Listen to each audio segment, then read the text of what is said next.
Latar belakang dan faktor-faktor permasalahan anak. Lalu yang pertama ada anak dengan kebutuhan khusus. Yang kedua ada anak dengan masalah fungsi intelektual. Selanjutnya ada anak dengan masalah gangguan bicara. Nah, setelah itu ada anak dengan perilaku insecure. Kemudian ada juga anak-anak yang berperilaku secara antisosial atau tidak suka bersosialisasi. Lalu ada anak dengan ketidakmatangan sosial emosional. Selanjutnya ada anak ADHD atau yang disingkat dengan Attention Deficit Disorder. Lalu ada anak dengan perilaku autis. Ya cukup diketahui aja banyak anak autis untuk saat ini. Lalu ada anak dengan perilaku agresif. Selanjutnya saya akan menjelaskan jenis-jenis permasalahan anak usia dini. Nah, jenis-jenis ini ada dua, immature dan rejection.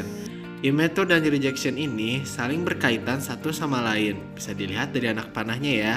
Nah, saya akan jelaskan. Immature dalam Kamus Bahasa Indonesia diartikan sebagai belum matang. Belum matang di sini dapat diartikan sebagai belum dewasa, tapi bukan dari fisiknya melainkan mentalnya. Dalam sifat ini, biasanya seseorang memiliki tingkat keegoisan yang sangat tinggi. Nah, selanjutnya ada rejection. Nah, rejection adalah suatu penolakan dari dalam diri sendiri terhadap lingkungan sekitar maupun orang lain. Hal ini biasanya disebabkan dari trauma yang telah dialaminya, sehingga dirinya menolak orang-orang yang ada di sekitarnya. Pengalamannya yang sangat buruk ini bisa terjadi di mana saja, dari keluarga sampai lingkungan pertemanannya hingga sekolah. Hal ini akan berdampak pada sikap sosialnya dan menahan dirinya juga untuk berkembang. Oleh karena itu, alasan mengapa immature dan rejection ini sangat berkaitan satu sama lain. Selanjutnya ada prosedur penanganan masalah anak usia dini.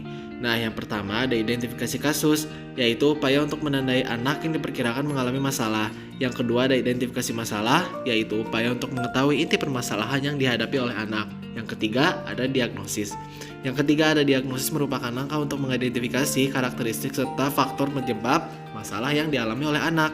Yang keempat ada prognosis, yaitu merupakan langkah untuk merumuskan alternatif upaya bantuan sesuai dengan karakteristik permasalahan yang dialami anak. Yang kelima ada treatment, merupakan upaya untuk pemberian bantuan itu sendiri. Dan yang terakhir ada tindak lanjut, berupa yang dilakukan sebagai bentuk evaluasi terhadap upaya pemberian bantuan yang telah dilakukan serta kemungkinan penggunaan langkah-langkah berikutnya. Nah, itu adalah salah satu contoh prosedur penanganan masalah anak usia dini yang dimulai dari identifikasi kasus dan berakhir dengan tindak lanjut bagaimana akan menindak permasalahan yang dialami oleh anak usia dini tersebut. Nah, dari sini bisa dilihat juga bahwa prosedur ini merupakan salah satu contoh prosedur. Selanjutnya saya akan menjelaskan tentang pengertian insecure. Insecure adalah istilah untuk menggambarkan perasaan tidak aman yang membuat seseorang merasa gelisah, takut, malu, hingga tidak percaya diri. Ada banyak hal yang menyebabkan insecure dan juga ada beberapa jenis-jenis insecure. Nah, jenis-jenis penyebab perilaku insecure itu ada cemas, takut, rendah diri, dan menjadi seorang pemalu. Ada beberapa penyebabnya nih yang membuat seorang anak jadi insecure nih. Penyebabnya yaitu yang pertama bisa saja mengalami kegagalan dan menerima penolakan dari seseorang atau kehilangan percaya diri yang berlebih dalam lingkungan sosial di sekitarnya.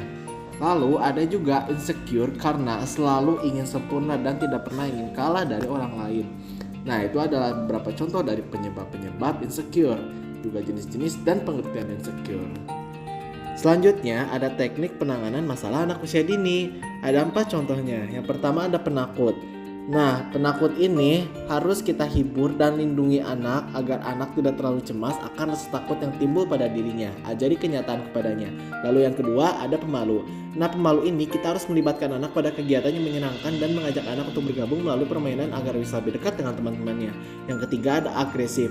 Nah, agresif ini kita harus mengajak anak untuk belajar mengenal perasaannya agar reaksi emosinya tidak terlalu tinggi.